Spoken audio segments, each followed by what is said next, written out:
This will be a statement taken 12/14/67, the Salt Lake County Jail visiting room.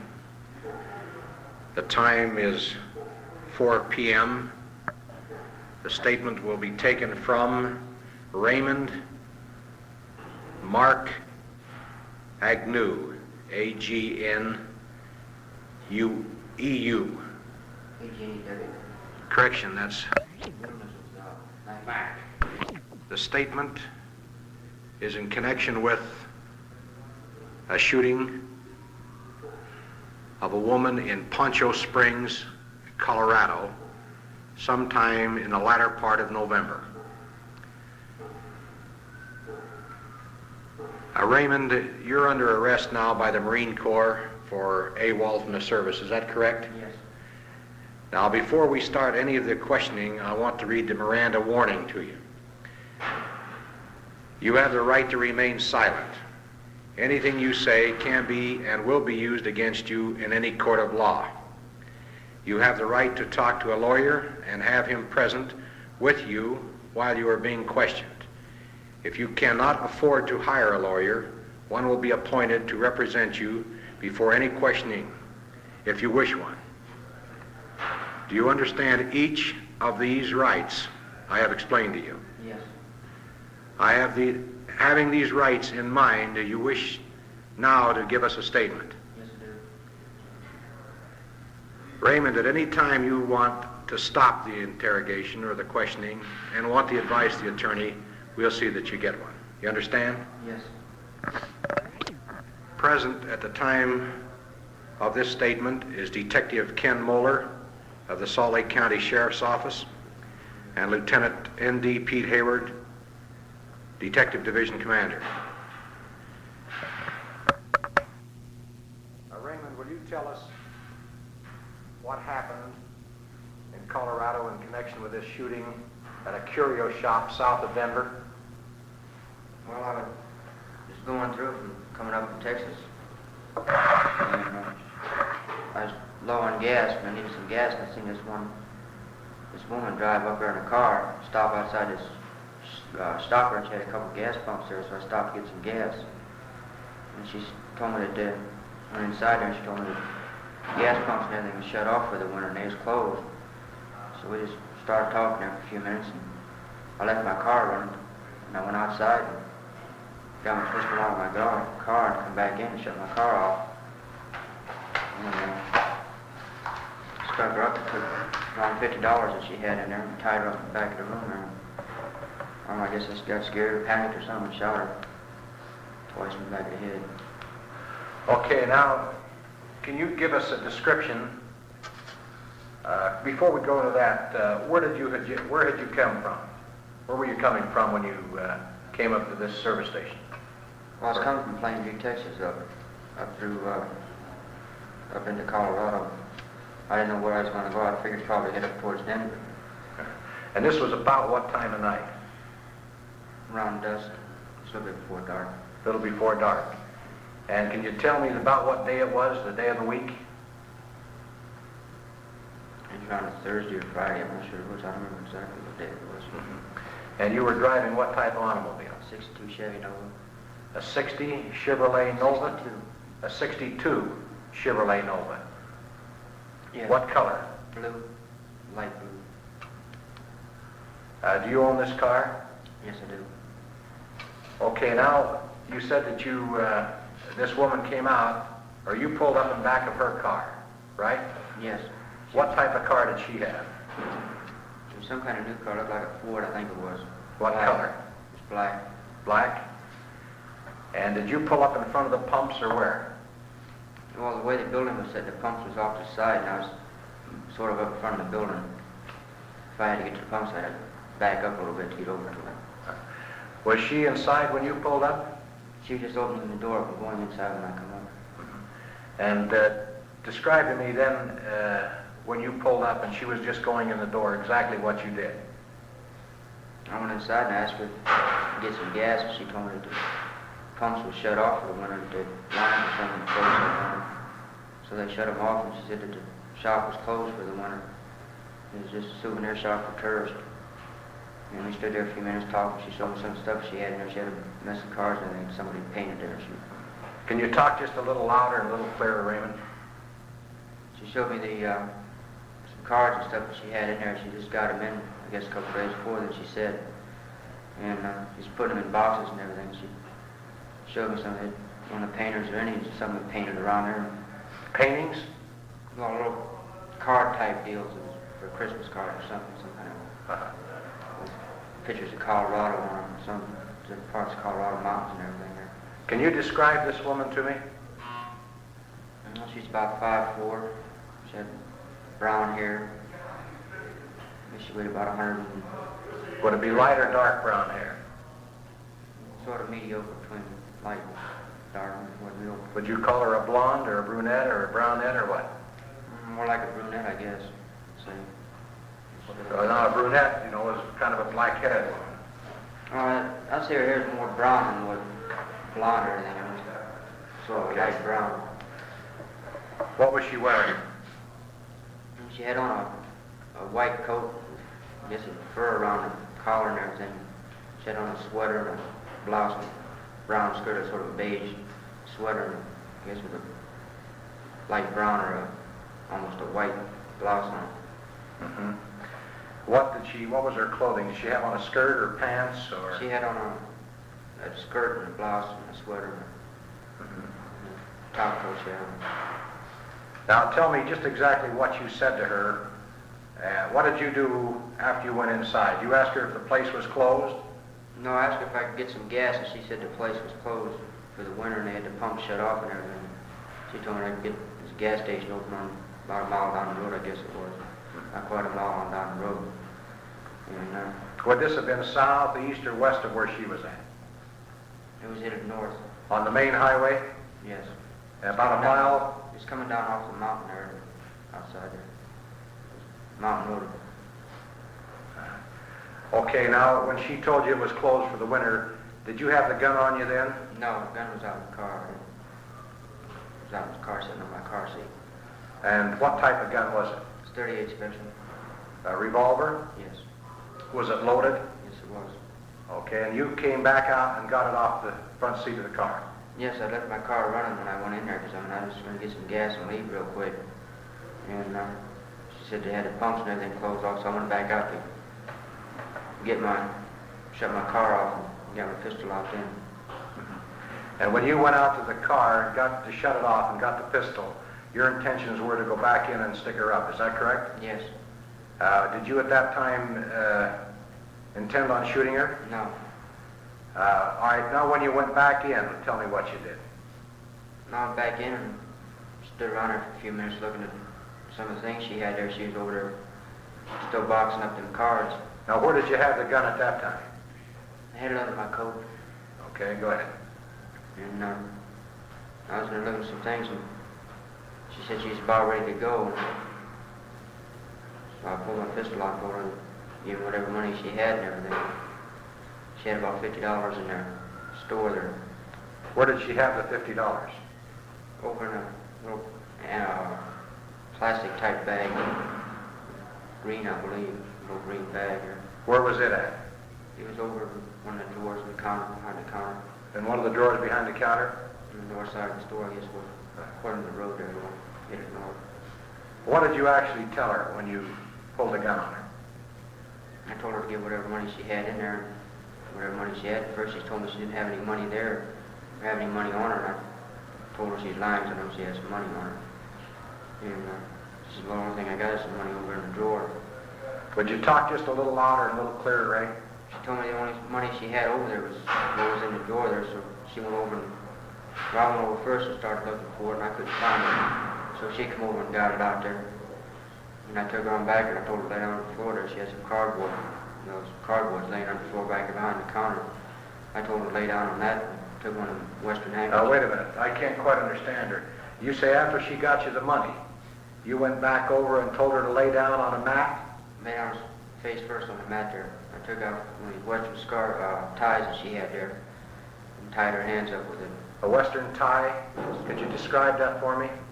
Oh, it was a green tie. I mean, this green cord was red streak running through it. Uh-huh.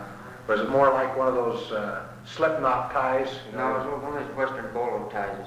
Western bolo tie. Yes. Mm-hmm. Okay. Go ahead. I tied her hands up with that. And I was turning the lights off in the store there and everything was getting ready to leave. I don't know, I guess I panicked or something, shot her twice in the back of the head with a pistol and left.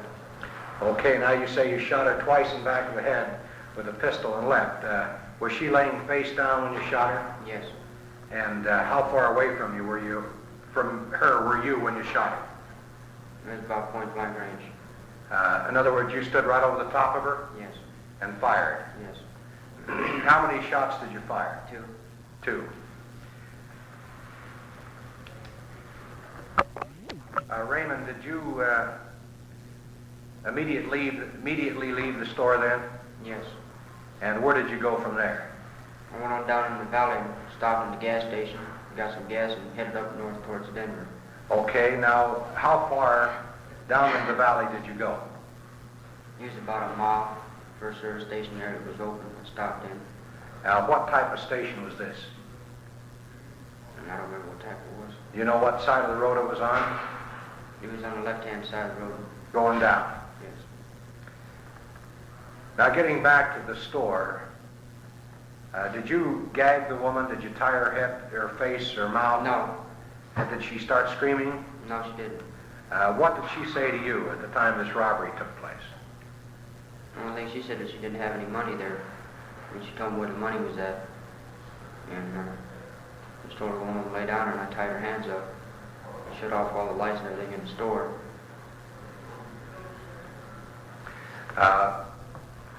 Raymond, when you went out to the car and got the pistol, your intentions were to stick her up when you went back in, is that right? Yes.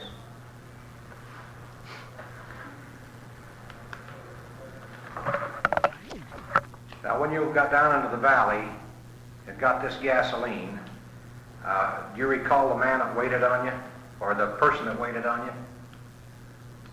Well, near as I can remember, he was a pretty old man who come out there. He's pretty heavy set, getting a big gut on him. Come out and waited on me. Big stomach? Yes. And how much gas did you purchase? And I filled my tank up. It was just about empty. It was about $4.20 worth or something like that. It's about around a little over $4 to fill my tank up. Then where did you go? And I drove straight to Denver. And you went straight into Denver? Yes. And you stayed where in Denver? Travel Lodge here in Denver. What room? 7, I believe. And where, do you remember where this Travel Lodge was located? On Wyandotte Road. I believe. Remember, I don't remember the address. It was on Wyandotte Road. On Wyandotte Road? Yes. How long did you stay in Denver? I was there 2 or 3 days. And you stayed there at this motel all this time? Yes. Did you make any contacts with any parties or any people in Denver? No. The only one I talked to was the man and woman that owned the place there. Down there in the lobby when I went down and got some coffee and everything. Went out a couple times, got something to eat. I had to go across streets. They didn't have a restroom or nothing there in the motel. Now, where did you go from Denver? What day did you leave Denver, do you know? It was, I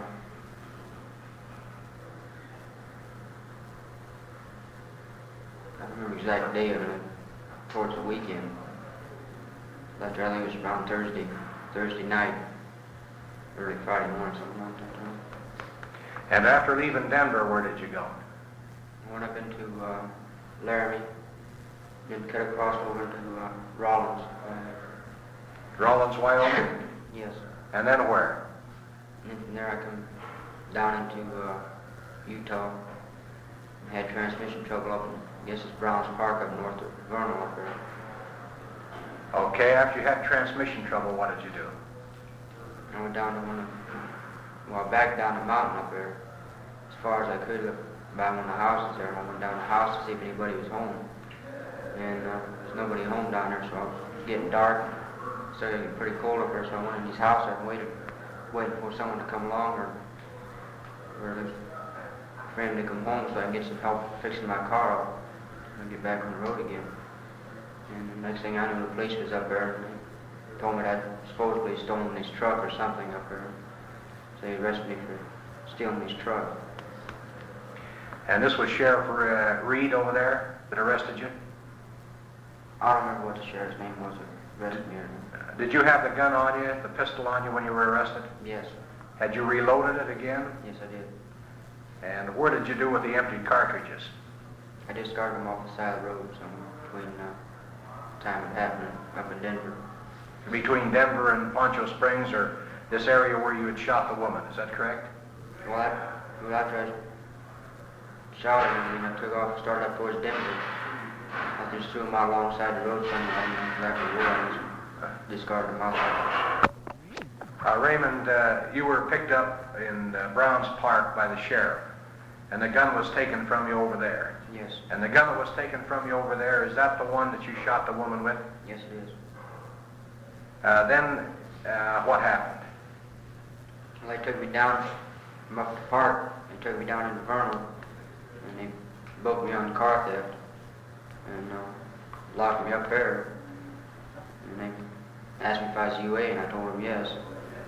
So they notified the Marine Corps, and the Marine Corps come pick me up. A recruiter here in town, somebody else, I guess it's another recruiter, picked me up and brought me down here. How long have you been in this jail?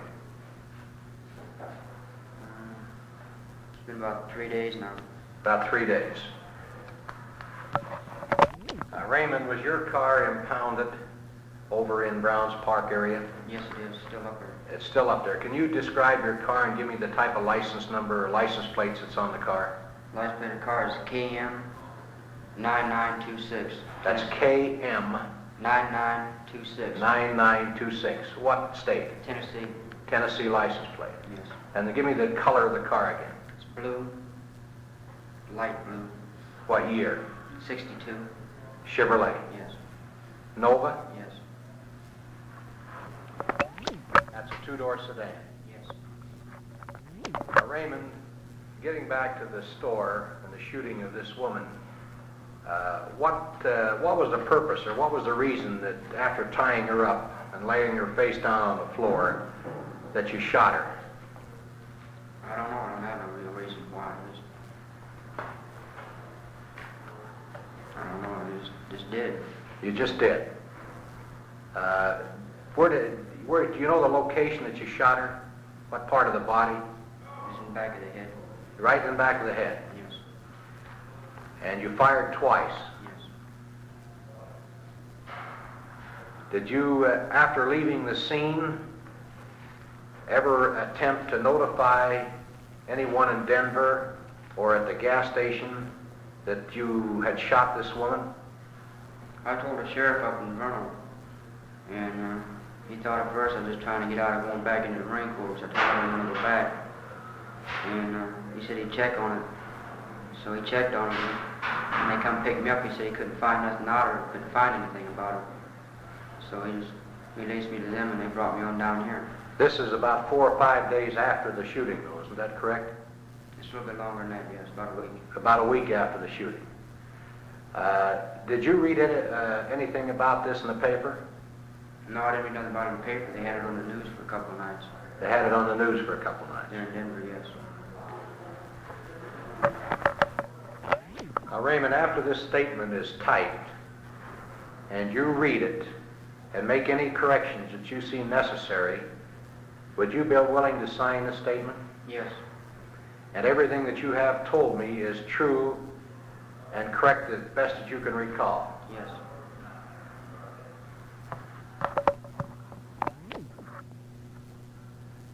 During this interrogation, we had given you the opportunity to smoke. You've been furnished with a cup of coffee, and you've been treated all right. Yes, I have. Raymond, before we close this statement, we promised you nothing. Isn't that correct? Yes. We forced you in no way to give us this statement. No.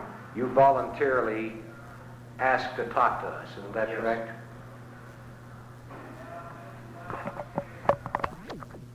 Raymond, at the beginning of this statement, I advised you of your rights to an attorney, and you've been shown a waiver statement. When you get through reading it, you were willing to sign it? Yes, I am. This statement ends at 4:25 p.m. Total time of the statement, 25 minutes. This will be the end. Raymond, there's one other question I would like to ask you before closing this statement off. When you left the service station where you shot this woman, in your mind, did you feel that you had killed the woman? No, I did not.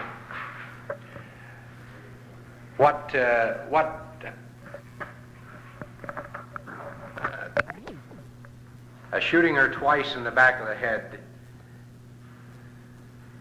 you felt, though, that you had killed her. Is that right, Raymond? I didn't think at first I'd kill her, but then after I'd done it, I realized I had. Tell me that once again. At first I didn't think I had, and after I'd done it, I realized I had killed her. Shooting somebody twice in the back of the head, it was pretty fatal. Spending 18 months in Vietnam, and pretty well tell if someone's dead or not. And then you felt that you had killed her. Is that right? Yes. Raymond, is there anything else that you would like to add to this statement? No.